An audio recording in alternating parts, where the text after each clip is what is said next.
The views and opinions expressed on From the Mouths of Madness are that of the panel and not of the Geeks Under the Influence Network or their sponsors. Listeners, beware.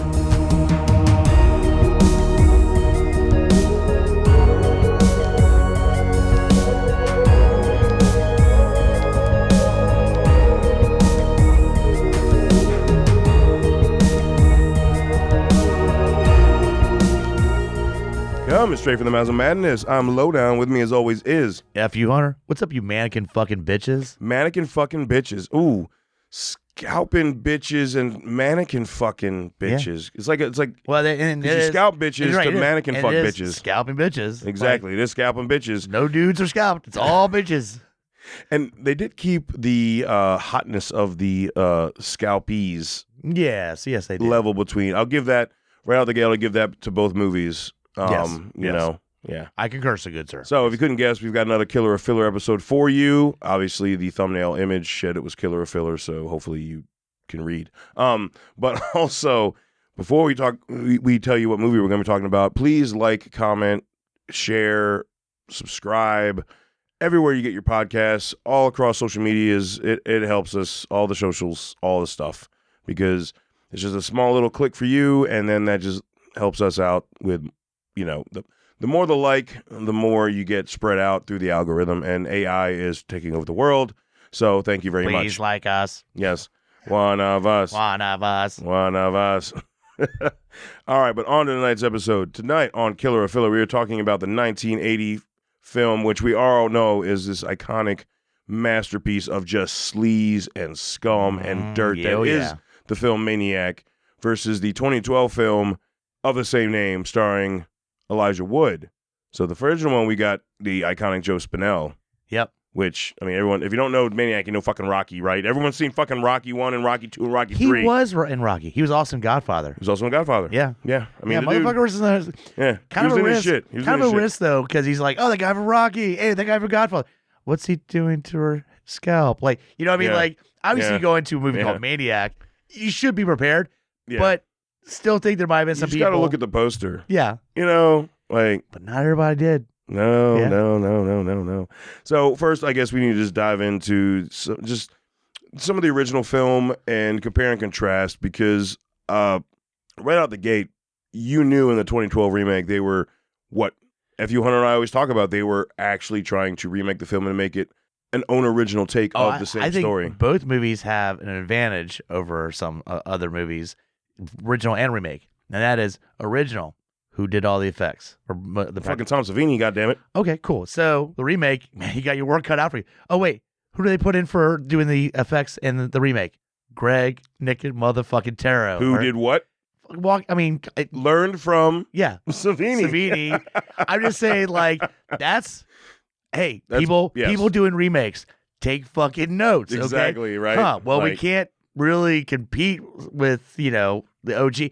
Well, how about The Apprentice, who has pretty much become also just as good as the master? All the future filmmakers out there. He has a school that gets new people every year. So he's making little new Savinis. Yeah, it's like it's gone to the world. Yeah. It's gone to the world. Yeah, the little Padawans. Look, all those little makeup the Padawans are going everywhere. So take advantage of that. But shit. I will say, at the time they did the remake in 2012, he wasn't. Nicotero had become the Jedi. Nah, he was in 2012, dude. Really? He had the ponytail. He was starting to build it. Come on, dude. Because he already worked on Day of the Dead, and I don't know how many countless 80 films up to that point. It's 2012, dude. It's 2012. I guess, at that point, it's right before Walking Dead, which is his. That's what got the mainstream to know his name. No, horror fans already knew who Nicotero but also was. the work level. I mean, think about the amount of work. I'm just saying, you've got a movie, and that's awesome. Well, on that level, Nicotero has done way more aggressive work than Savini ever did. Yeah. In that respect, just of like workload. I'm just going to throw out there that Nicotero established himself as top tier for the most part already. You get to season 2 of Walking Dead, and that zombie, the bloated, that's a level that, So, out of the gate, in the remake, you're right. This doesn't happen often where you have literally the same vein of special effects artists. Right. And the fact that the remake went practical effects, that's a huge thing. Yep. Especially in an era where it would have been easy. A little bit of a risk.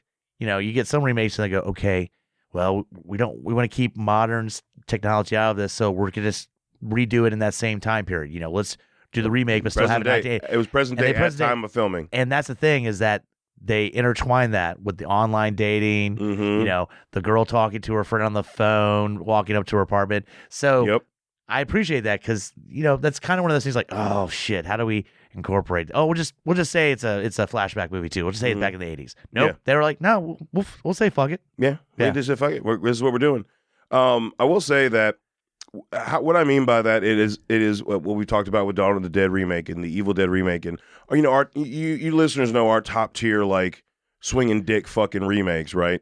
And this one, it starts to follow in the same vein. It does bumble a little bit down the road that kind of makes it where it doesn't make a top tier. And that's not a hit for the future, because I've got other things to say about this movie. But I will say that it started out of the gate, and at first you don't know what the fuck you're watching, because you're like, wait a minute, and you realize, oh shit, this is point of view. Yeah, it's a POV movie, and that, like, to me, immediately makes it a different film, because we look at the original Maniac, and you're watching Joe Spinell, and you're watching him wake up from nightmares, and amazing performance, twitchy eyes, more voyeur, where you see him more voyeur, looking, exactly. Before the killing starts, you see him like, okay, she's walking this way. Yeah, all right, get that bitch. You hear the breathing and the talking to himself and the muttering and all that shit. And the remake starts out like that. We're like, all right, bitch, all right. But then you get to, we see her in the building and going up to her apartment, and you just assume, okay, at this point, the camera is just following her. But you don't realize that it's him. Because at one point, the camera was right up behind her, and she slightly looks to the side, and you're like, oh, okay, so this is the camera. This isn't him. Nope. But then she looks back, and then she turns all the way around, or he says something, turns around, and you realize, oh, that motherfucker, because it was dark, was standing right there. She just couldn't fucking see him. And you go, oh, we've been his point of view the whole fucking time. Yeah. Jesus Christ. Like, he didn't fuck around. He's like right up there, like breathing on her fucking neck. She's like, doo-doo-doo, trying. And I think she was on her phone at some point. Like, that's what I'm saying. Taking advantage of modern. It's like, like, how much are you paying attention to shit around you while you're on your phone? Exactly. You're right. Exactly. I ran into when I've been to cons where motherfuckers are literally walking the middle floor on their phone, not paying attention. I'm like, I could trip this motherfucker right now, and he would have no idea. And I could apparently stand behind a woman in the dark and like, not that I'm ever going to. Please remember that. Yeah, and the other thing that the remake does differently is it comes out the gate with a kill, where the original Maniac, it takes, there's a lot. It's a lot of suspense build up. It's definitely initially a slow burn, high tension film, right? It's the most. I'm going to quote Mr. Blonde real quick.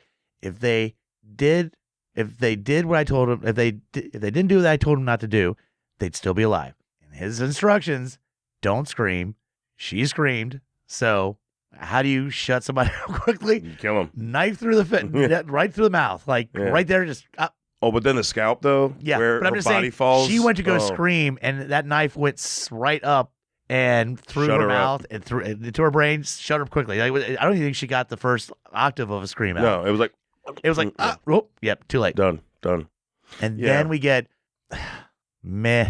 these slow, throughout this movie, scalping scenes. Because I don't know. For some reason, they're like, the one thing we're going to do different than the OG is in the OG, it's like cut, pull. It's a pretty quick process. This one's like cut, move around, move around. Well, it was cut more in vain of yank, cut, and then the weight of the body will do some of the work for me. Yeah.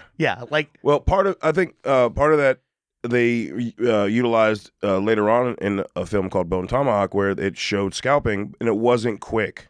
You remember, like the scalping scenes were not quick. Like, and like you try to put yourself in the position where you're like cutting off the top of someone's fucking head, and all you're taking is the skin and hair. You don't want to cut through anything else. Like, it's not going to be a quick process, right? And so I think that like they were trying to be more realistic with it in that sense.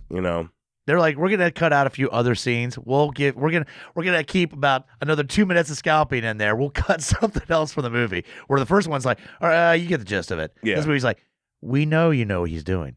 We're just gonna keep the camera on there a little bit longer. Take it, bitch. Greg, can you help us with the effects on this? Yeah, exactly. Cool. Keep going. Keep going. No. In your his viewpoint, so you can't cut and look away. Yeah. You got to be watching that bitch as you're doing it. So you're in for the full scalping. Yeah, and that is a big thing too, because Nicotero's approach to practical effects was different enough from Savini's to, also help it make its own film. Savini, as everyone knows, especially at 80 when this film came out, he was known for, if there's a scene with blood, I'll bet you getting some blood. Mm-hmm. Like, I'm gonna give it to you. You know, and that's what he did. And where Nicotero will do the same thing, but it's kind of like how he approaches it. It just makes it. It was how he approached it in this film because of the way it was. Because of you're in POV the whole fucking movie. You're in a lot. You're seeing it from the same character named Frank. You're seeing it from Frank's point of view the entire film. Yep. Which really for me it only took me as long as the first kill to get used to. I'm like, oh shit. Oh, okay. Okay. I got it. I know where I'm at now. The cool scene, there's a scene that they duplicated where it was a parking lot scene from the original Maniac to this one, where it was almost like a POV in the original Maniac, but not quite. But this one, it was a straight POV, but where, where he's like, the girl's going to her car and he's in there, like, and you hear the breathing and all that shit. So it was a really cool, like, almost mirror image shot, which I don't mind them throwing nods. I hate remake. We hate remakes that we don't constantly mirror the same fucking movie. We don't want the Van Sant Psycho. Because exactly. Yeah, exactly. We don't want that. We want the reason this one works is because the whole film is done differently, so you don't even realize it's an homage to the original scene. Yeah. Because the whole movie is different right out the gate. Yeah. And like I'm saying you can get away with that. If you're as long as you're not going Van Sant Psycho and like shot for shot, we gotta say, but you can go very similar looking shots or a scene that's reminiscent without it being like, okay, well, they just decide just to say fuck it and do the same thing. Mm-hmm. So at this point, I mean, in that point of the movie, I mean, we've already had such a different movie than the OG. So, and one of the big takeaways from this film, as we were talking about before, recording, was, the POV, it lends a different. Excuse me. It tells a story through a different lens. Let me put it that way, because a lot of people want to root for the girl to get away. You want to see it from you want to be the voyeur view where you see, like in Maniac, Spinell killing the girl on the subway. Which that subway scene is one of the most tense scenes in a fucking movie ever. Oh yeah, like that shit. Your fucking skin crawls. Well, right? I mean, what's her name? And that's in the first one and the second one, Anna or whatever. But I'm just saying, in the original, like, he doesn't like get her, and this one, you go okay, and then he fucking does. You're like, all right, well, that's fucking different. You know what I mean? Like, I'm just saying, like, you're kind of, I guess, second tier main character in a way, but like in the first, like, she doesn't kill him. This one dead. Yep. And you're like, because they had that chase scene in the remake. And the chase scene was good. And you're like, oh, I guess, knowing my knowledge of this being a remake, I guess she'll figure out something. No, oh, what? No, dead bitch. No, okay. Dead bitch. Another part of the collection. You get the Joe Spinell's portrayal of the character Frank, obviously in the 1980 film, was fucking phenomenal. But again, you get to see him, like I said, waking up from nightmares in his living space full of mannequins with, at this point, decomposing scalps. Because think about it, just because it looks like hair on top, it's attached to something underneath. Yeah. But with this film, the only time you see Frank, Elijah Wood in the 2012 remake, is through reflections. The only time you see him is like if he catches a mirror, or if he, like, there's one hardcore kill in like a penthouse apartment where everything's going great. You think he's like into chick, and then like he just loses his fucking grip, and like you see it from the reflection in the window. Oh yeah, and it's like they're really cool choices on how you see the killer. There's a moment there at the beginning when because this whole setup very different from the original, because obviously online dating, where he meets that chick and they go to a restaurant, and at first, regular date, first like couple minutes, she's like, oh, I was so excited to meet you, and then all of a sudden, like, he starts getting the haze, and the camera communicates, because it's his viewpoint, things get a little hazy, like blurry. Because he gets migraines. Yeah. He gets migraines. Yeah. But then he looks at the restaurant, and there's probably about 10 tables full of people around the restaurant. And when he looks around, they're all staring at him. And we know probably that's not what's happening unless he did something crazy. But his mind like they're just staring at him. And then he starts freaking the fuck out. He has to get up and he runs to the bathroom and he takes his meds real quick to calm the fuck down. But that viewpoint of where he turns around and everybody's staring at him and like so creepy, that dude. mind, that mind just already starting to lose it where like that's what he thinks is happening is everybody's just staring at him. Exactly. And like she's having a whole conversation. She has no idea what we're seeing as an audience. So I thought that was like fucking fat. You don't ever really see never that. get that. Yeah.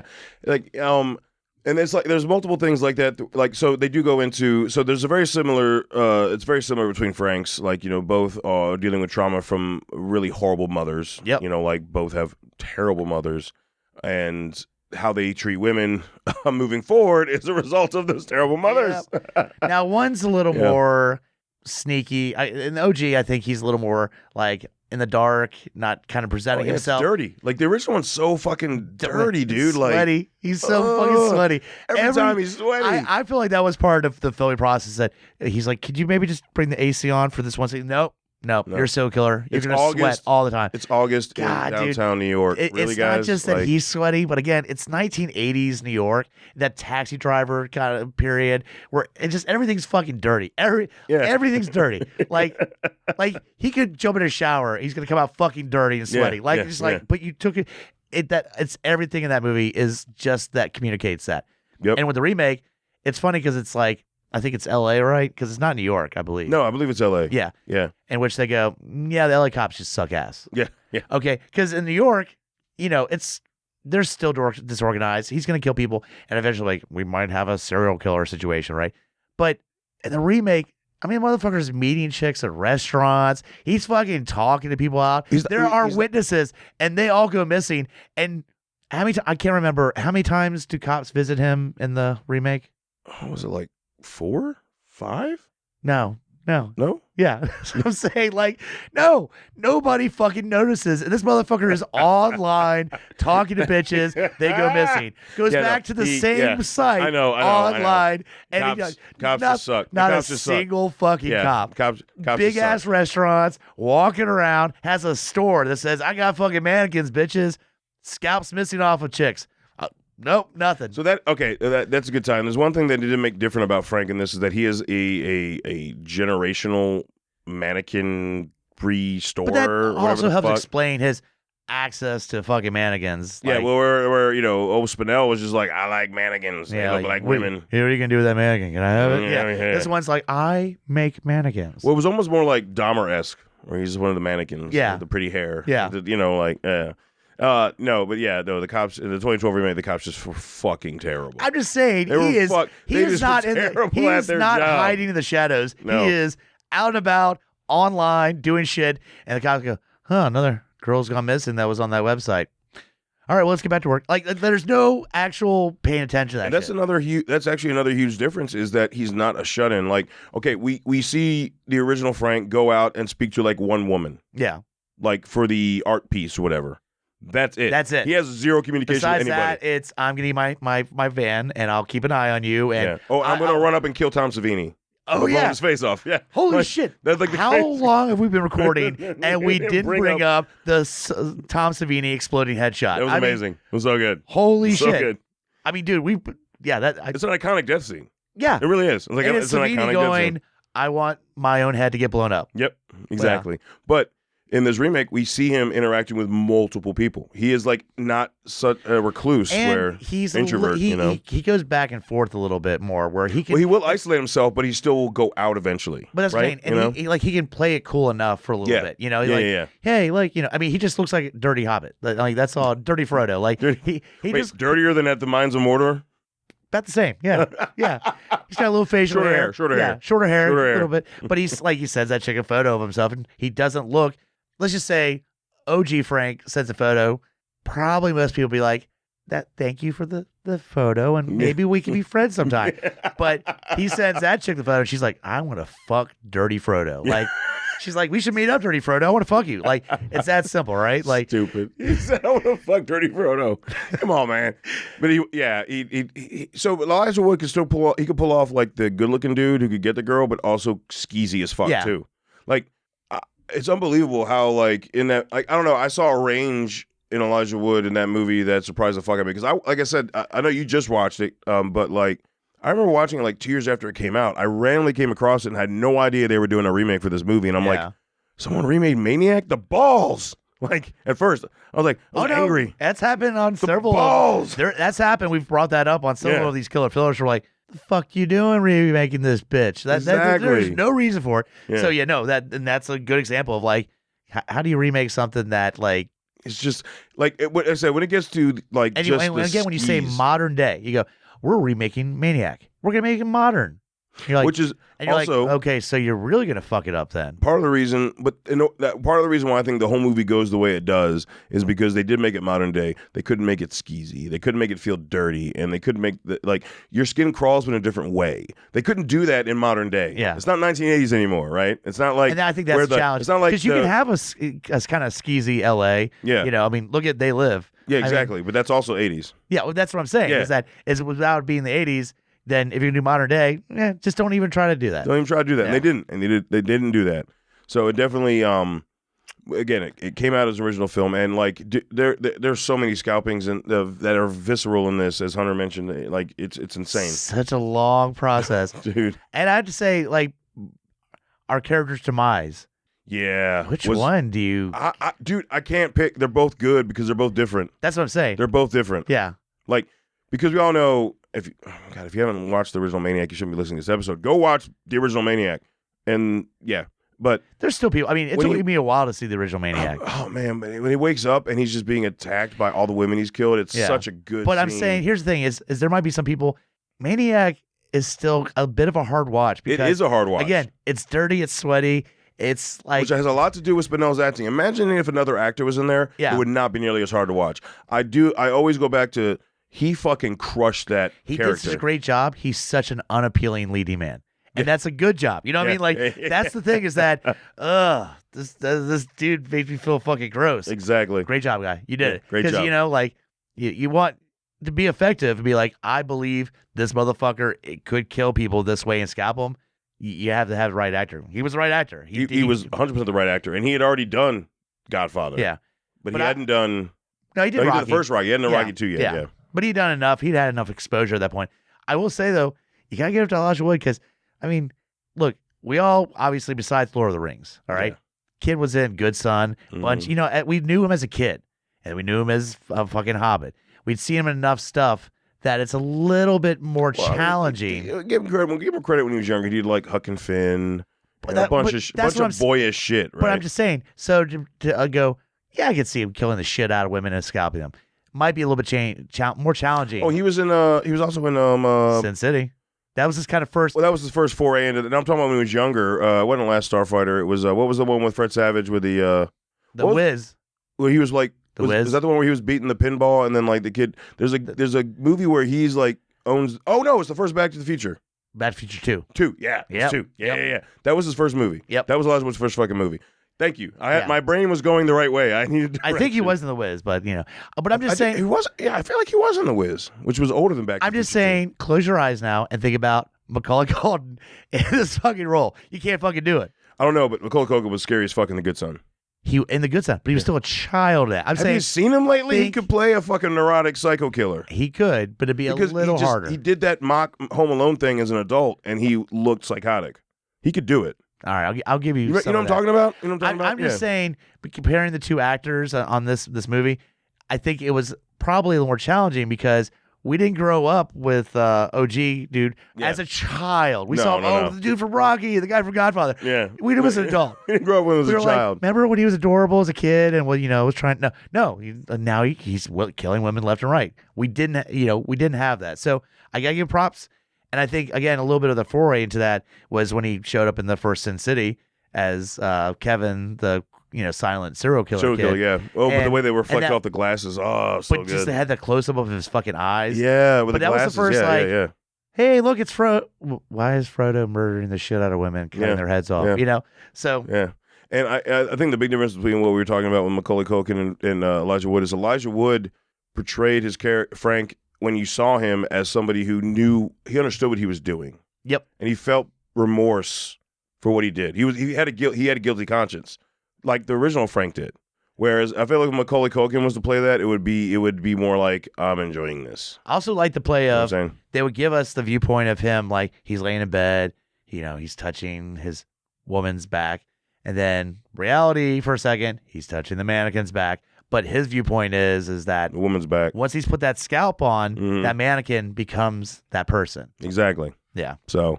Oh, and I want to throw this out. Mm-hmm. Okay.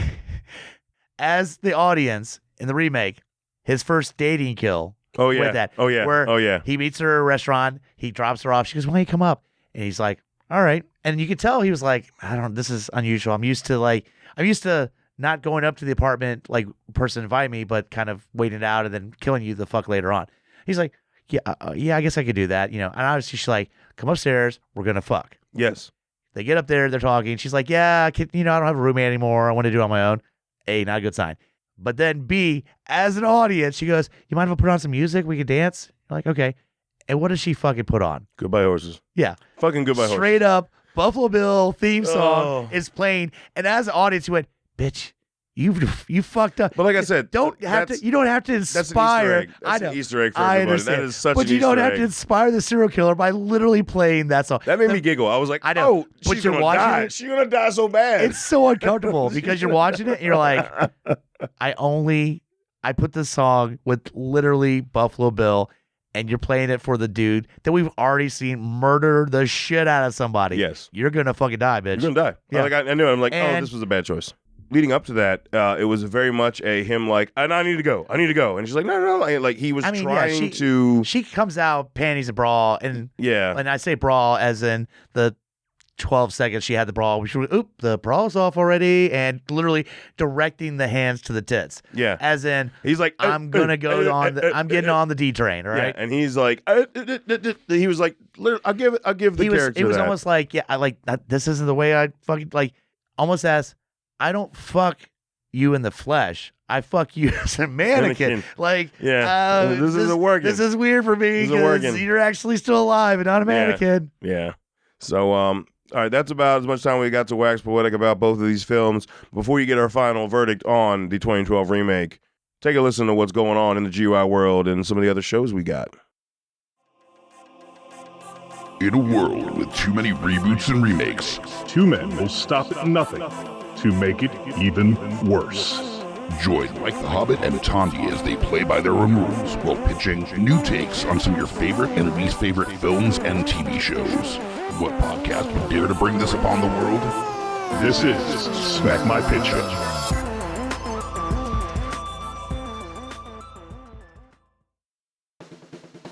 My name is Amy Bogard, And I'm Mike the Hobbit. and we are the hosts of Deeply Upsetting, where we use our expertise to answer your most upsetting hypothetical quandaries, such as what non-winged animal deserves wings? And what body part deserves a secret mouth? Which cryptid is the worst roommate? These questions and more that plague you will be answered on Deeply Upsetting, available anywhere you get your podcasts and at GUIPodcast.com.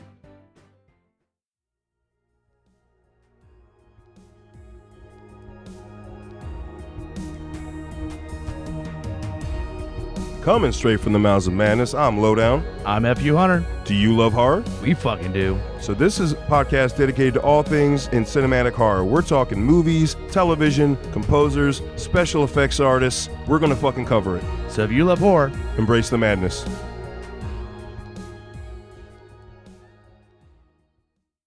In a world of blockbuster movies, there's another dimension. The dimension of schlock cinema. Join us at Beautiful Disasters on a journey into the fringe territory of B-movie abandon.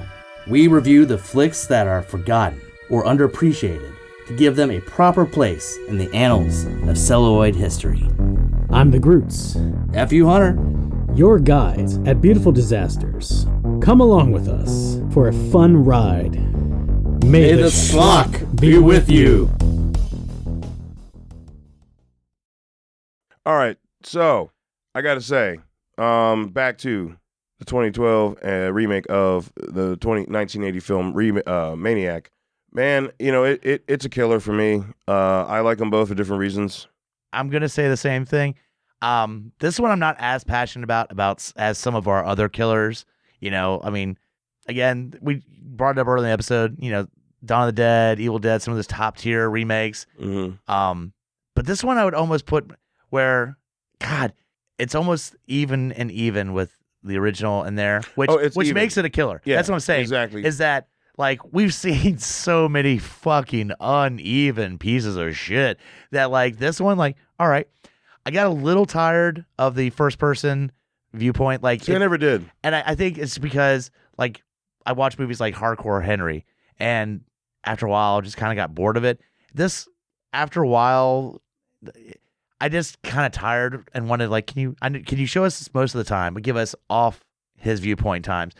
So, but again, the score is fucking awesome. We didn't even bring that shit up. Oh yeah, I fucking love the score. Yeah, it's shot so well that for the most part, it got a little irritating, but not enough for me to be like, fuck this movie. And again, practical effects, they, took the advantage of getting the fucking apprentice of fucking Savini and Greg Nicotero and fucking had him do, and that's the thing, is if there was any question, even with the first person stuff kind of at times irritated me a little bit, effects put it over top. Yeah, I was going to say, one of the biggest things this movie had for it, especially for remakes that were coming out at the time, or horror movies in general, is it didn't go full bullshit CGI. As you know, This Man Is a Boys are all about the practical. It looks the most real, and it actually takes the most work, and it's very much appreciated by everyone that does that. We love that shit, and we don't want to see a world without special effects makeup artists. And I'm not saying you have to have Savini or no, just a practical effect it artist. Helps. Yes. I'm just saying, if you've got someone that knows what they're doing, great.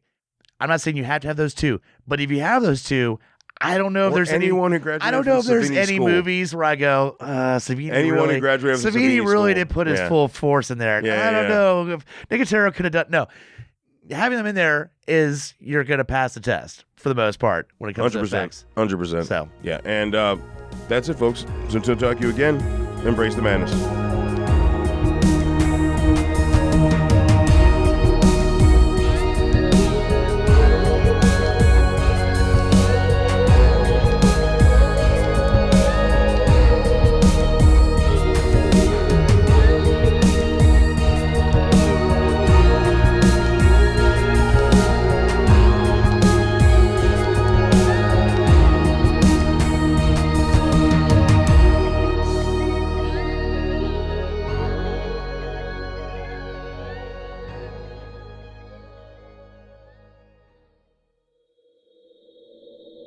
Join us at GUIPodcast.com.